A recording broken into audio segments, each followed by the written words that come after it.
intrigued by what people consider to be a successful life. You look at your life and think, am I a success?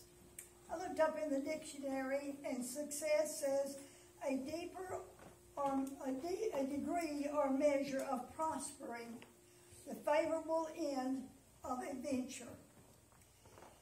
In our modern day, for some, being a success is a job they have achieved by climbing the ladder to the top. For some, it's a higher education with degrees after their name. For a mother, could be looking back over the years of raising a family and seeing her children in joyful, meaningful lives. So what do you think when you see the word success?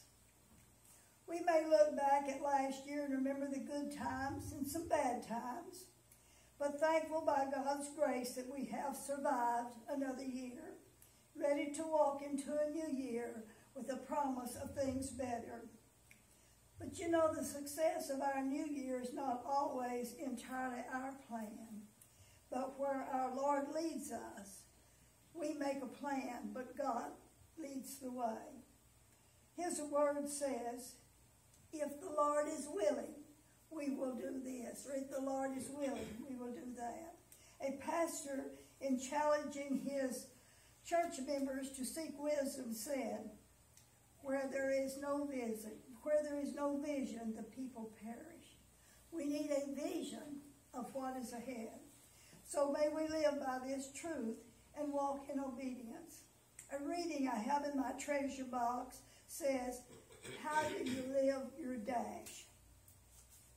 When we read of the death of someone, the article begins with the birth of that person, a dash, and then the death date.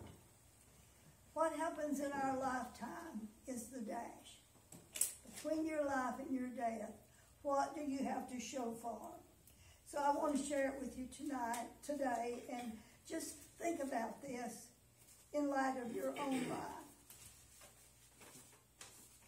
I read of a man who stood to speak at the funeral of a friend. He referred to the dates on her tombstone, from her beginning to her end. He noted that first came her date of birth and spoke the following date with tears. But he said what mattered most of all was that dash between those years. For the dash represents all the time that she spent alive on earth. And now only those who loved her know what that little line is worth. For it matters not how much we own, our cars, our house, our cash. What matters is how we live in love and how we spend our dash. So think about this long and hard. Are there things you'd like to change? For you never know how much time is left that can still be rearranged.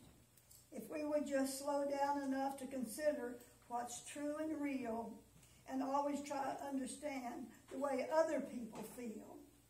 Let's be less quick to anger and show appreciation more, and love the people in our lives like we've never loved before.